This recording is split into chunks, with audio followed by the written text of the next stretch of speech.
Welcome to the Heavy Spoilers Show. I'm your host Paul. In this video, we're breaking down the Backrooms.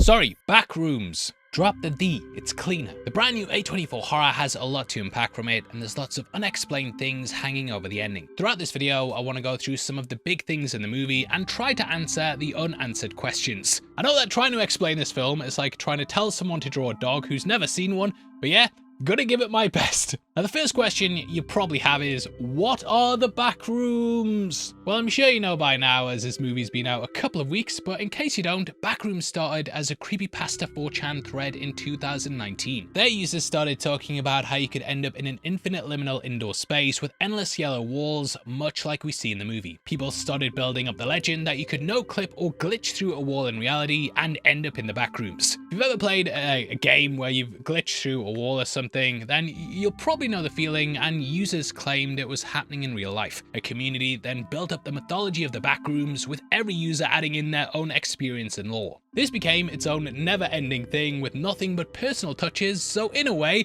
the Backrooms became its own Backrooms. Right from the off though, they got a lot of things down that come across to the film, including the constant buzzing, fluorescent lights, and long and never-ending environment. If you kids are as old as me as well, then you'll probably remember what it was like being dragged through shopping malls with your parents before the invention of mobile phones. It was rough, mate, it was rough. Everything seemed dull and uninteresting, and there was a constant state of boredom. We had no headphones, no podcasts, no YouTubers to keep us distracted, just that music in the background and our parent pulling our arm along. It was hell! And I vividly remember it was like watching a Screen Crush video, but that's very much the feeling I got when watching the movie, especially with it being set in the 90s. Everything feels familiar, yet slightly off, and it kind of reminds me of those early AI mods where faces and places all had something slightly wrong with them. If you've ever photocopied a photocopy of a photocopy, then you'll no doubt have experienced something called generation loss. Every time you copy something, the copy can't completely replicate it, and there's certain information's lost.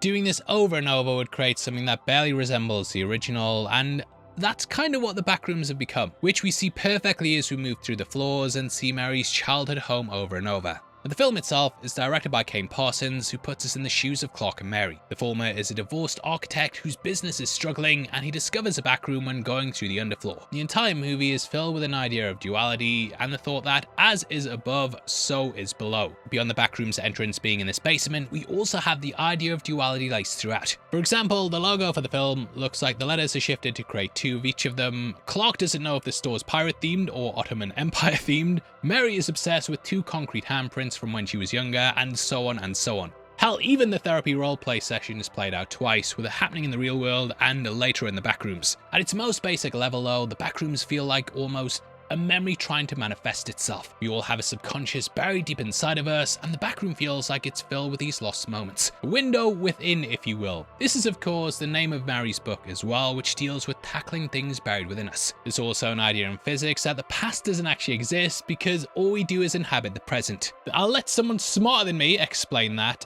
but it did cross my mind that the Backrooms may even be the past occupying a space below us. The Backrooms seems to be a place where trauma exists in a material form, and it comes in to fill this empty void. Even Clark falling from the chair from the commercial is something that repeats down in the Backrooms because of how embarrassing that moment was. The end apartheid shirt also appears down in the lair as well, and this was what was worn by Bobby during that scene. And the next question that builds off what are the Backrooms is, what are the entities? These actually got introduced in the lore very early on and popped up in some of the first images on 4chan. I really think this adds to what the Backrooms are though, and how if you spend too long down there, you'll eventually get found. Now, according to the backroomsfandom.com article, entities are the unnatural creatures and beings that inhabit the endless liminal spaces. They range from predatory monsters to distorted mimics, and their nature varies depending on the lore source. So that's that. Now, for the next part of the video, I am going to talk about some of the entities, but I have to state that some of these aren't in Kane's canon, and they're just made up by other people, so whether these ones will appear or not down the line, something that remains to be seen. But the film's versions are pretty much all still lifes who are humanoid creatures that can sometimes be aggressive. They're created when the Backrooms tries to copy reality and creates a figure to fill a space. Now that takes me onto my next question, which is, who's the lady in red? Well, I think this is clearly Clark's ex-wife due to a couple of little clues. In the film, we see a photo of her at one point and she's got long red hair just like the entity. When doing the roleplay with Mary, Clark also cuts her scalp off so that Mary can play the part of his wife. The scene takes place in a recreation of his home, which he's filled with a makeshift family. Lastly, upon Pyra Clark entering, the entity immediately tries to run out the room. Though she gets stuck in a corner, it's a lot like how Clark's wife up and left him in the real world. Now we're going to get into the rest of the questions in just a bit after a quick word from our sponsors.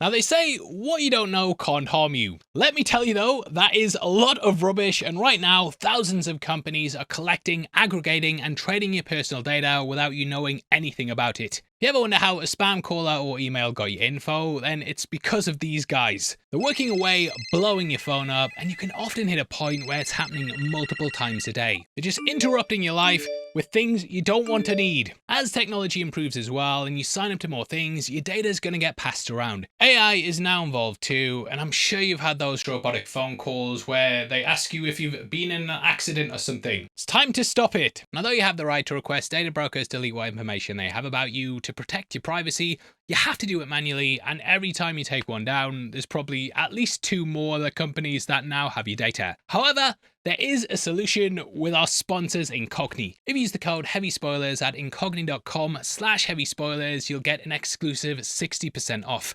Incogni does the messy work for you automatically, and they help to protect your privacy and take your personal data off the market. They reach out to data brokers on your behalf and request your personal data is removed while dealing with their objections. I've been with them for about 4 months now, and in that time I've not had one spam phone call at all. And I used to get at least one every single day. They've just helped me out massively. It means I'm not constantly checking my phone, and yeah, thank you Incogni for all your hard work. You can also get an extra level of protection. That comes with Incogni's custom removal feature in the Unlimited plan and Family Unlimited plan. There you can point to any search site or other website where your personal information is visible, and one of their privacy agents will take care of the rest for you. Criminals can also use your data for fraud and more, and yeah, it's better just having that peace of mind, especially with all the news reports you'll see about data breaches. So get your data off the market and just go to incogni.com/heavyspoilers and use the code HEAVYSpoilers for 60% off. Incogni helps to wipe you off the internet, and they can't harm you if they can't find you. Just click that link below to claim that 60% off and get your personal data off the market right now with Incogni. Thank you. Now, we do know that a sequel is currently in development, and I think it'll probably explore a lot more of the other entities. Again, some of these aren't in Kane's canon, so if they don't show up, throw stones at me or some shit. Call me a well-dressed wanker. But there's ones called life forms. What do you mean I'm dressed like shit? But yeah, there's ones called life forms that emerge from the dark parts of the Backrooms, and these are tall, spindly creatures that mimic human voices to attract people to go and investigate them. They seem to be covered in cables and are likely built off the idea of electronics. There's also smiles, which are shadowy figures with large eyes and massive grins. From what I can gather, they only attack you if you look at them, so I think they could do something really cool with them in the sequel if they end up going that route. There's also the hounds as well, which are like dogs, hound dogs, you get that one, and this does open up whether animals can also be copied too. The film, of course, has the seagull that's flying around as well, so I don't know, maybe the seagull got chased by a dog or something and it manifested it as that. But yeah, this also shows that animals have access to the Backrooms too. There's actually a newspaper article in the film that talks about garbage being dumped in the harbour, which has attracted the seagulls. So it's possible that around this harbour there's also an entrance to the door, which we've figured it out. We're doing God's work here. There's also the skin stealer as well, which skins their victims and wears their skin in order to try and create an identity for themselves. It's hundreds and hundreds of different kinds of them though that are all listed on the wiki, and yeah, like I said, we might see them in a sequel, might not. Now, there's also the theory that they might even be extraterrestrial in nature. Yes, I have been watching the X-Files a lot, mate. Breakdowns on the channel now. The reason that this is, though, is because we see the caveman cutout, which has the Voyager disc that was shot out into space. In case you don't know, this basically contains a message for extraterrestrial life saying, "Hey mate, come to Earth. We're cool, mate. We're not constantly starting wars and stuff. We're great here. We always hit the thumbs up." But this being in the Backrooms could highlight that aliens did come into contact with it and have been observing Earth and trying to learn more about us. In the movie though, I think the caveman cutouts used as a way to lure in entities, and this is so they can be studied by the cameras. This is carried out by the company Async, who are a mysterious organisation observing the Backrooms. As we learn, Async are trying to get in sync with the Backrooms and learn what the shifted reality is so they can get in a sync with it. And it's a good name, I'll give them that. As Mary discovers though, they start off by manufacturing MRI machines, which kind of plays into the themes of the movie. Our editor John pointed out that MRI machines copy and photograph images and layers of someone in order to create an image of them that can be studied. However, these photographs obviously just provide certain knowledge without giving us a wider picture of the person. In the lore, Async apparently discovered the Backrooms around 1988 when they were working on a magnetic distortion system. Known as Project KV-31, this allowed them to open doorways into the Backrooms. This has also been linked to the real-life earthquake that happened in Santa Cruz, and it's thought that this occurred when they tapped into the other realm. 1988 is also the year I was born. I was born on the 8th of the 8th, 1988. So my birth might have ushered this in, and now I'm cashing in with YouTube videos. Although they initially seem like they're trying to solve things like overpopulation and the housing crisis, actually not as nice as they seem.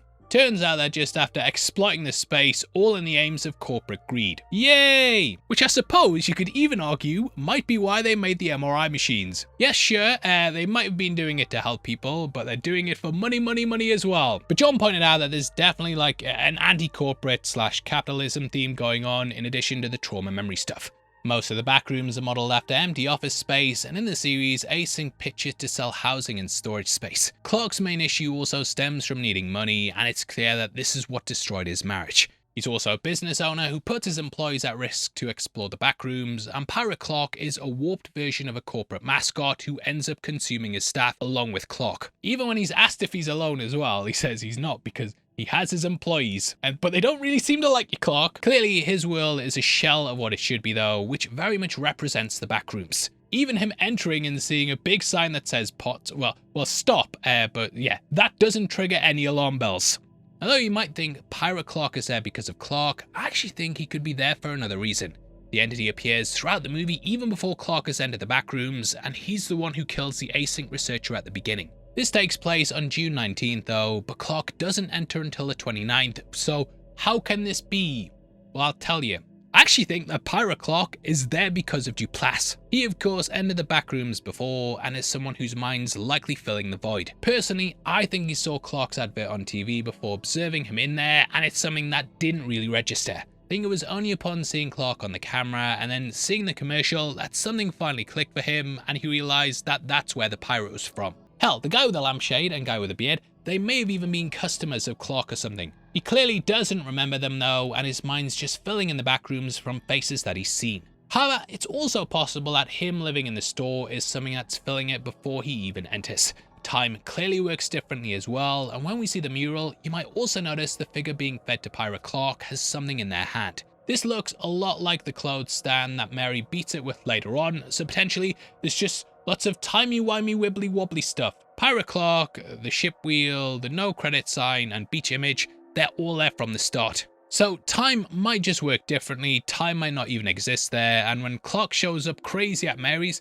he might have been down there a couple of weeks. I mean, he's got to the point that he's eating the entities. So yeah, probably has tried a lot of shit. But these images and things within it constantly appear throughout, and the beach image also appears at the end when Async capture Mary. It's stretched out and distorted though, much like the images seen in the episode of the series informational video. Now when we get a shot of her and her mother at the start, we do see the sky behind them looks like this as well, so it's possible that Mary was filling it in too. However, it's also possible that Mary's mother had entered the Backrooms as well, and this is what sent her insane. In the film, Nora suffers from paranoid schizophrenia, and she believed that outsiders were coming to get her. Thus, she kept her and Mary locked up for years with the doors blocked with furniture, akin to how it's piled on top of each other in the Backrooms. Nora was eventually committed, and the house was knocked down by what could be perceived as outsiders. Mary kept a cement handprint from the pair's drive though, which links into the idea of an impression of the past. Because of this, people have theory time that Nora no-clipped and was taken to the Backrooms, which is a place that broke her mind.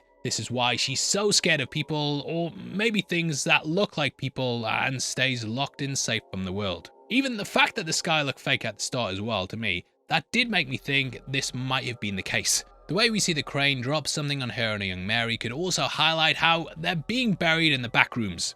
Or it may be a reach. However, there was a character called Peter from the expanded lore who was driven insane by wandering the Backrooms. He was eventually found by Async and kept in observation away from human contact. This sent him even more insane, and they refused to let him out into the real world. However, he ended up escaping, but he did get institutionalized because he'd completely lost his sanity. Much like Nora, So yeah, Nora might have been there, but people have definitely been there before, including Ivan Beck, who's the leader of Async.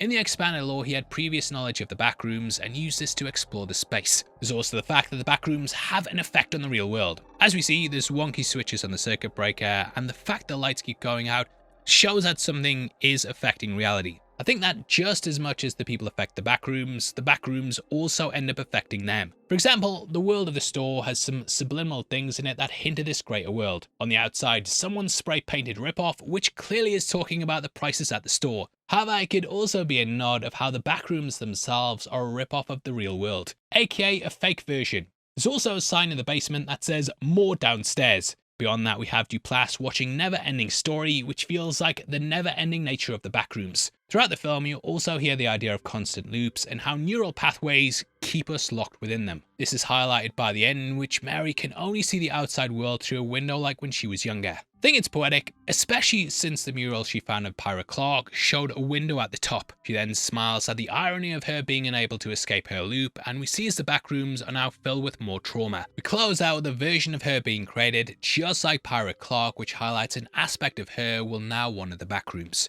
She is now infecting it as well, which we saw during the chase scene. When the pirate was going after her, she emerged in a suburban neighborhood akin to the one that she lived in as a child. She also appeared in front of that skyscraper / apartment block sign, and this also was something that she ended up coming across.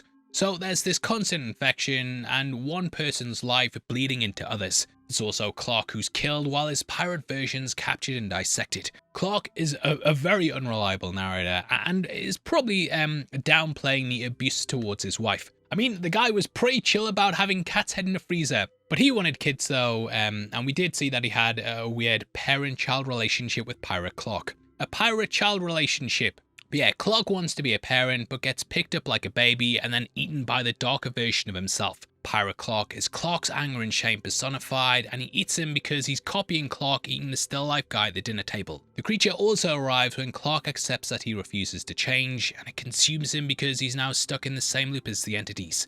An architect should have a complete ball with the Backrooms, but he's unable to really create and is simply stuck in this mundane loop. He's surrounded by his failure and stuck with the mediocrity he resigned himself to instead of chasing his dreams. This turned him bitter and full of anger and rage, while he supported his wife's dream instead of his own. Rather than doing this because he loved her though and wanted to, he became an alcoholic and ended up pushing her away. I've also seen theories that the Clark we see at the end is actually an entity Clark and the real Clark is dead. This is because he lurks around corners and the scar from his forehead's apparently missing. Now, I did go back and watch the movie with this in mind, but yes, the scar is definitely still there. So theory time debunked. But I think the movie is all about how what we do and inflict on others echoes throughout history, and it's a movie I haven't stopped thinking about. Hope this video has also helped you with some unanswered questions, and if you have more, please drop them below in the comments and someone smarter than me will hopefully answer and do my job for me. Also, I know a lot of you had questions about why I hadn't covered this or Obsession and were like,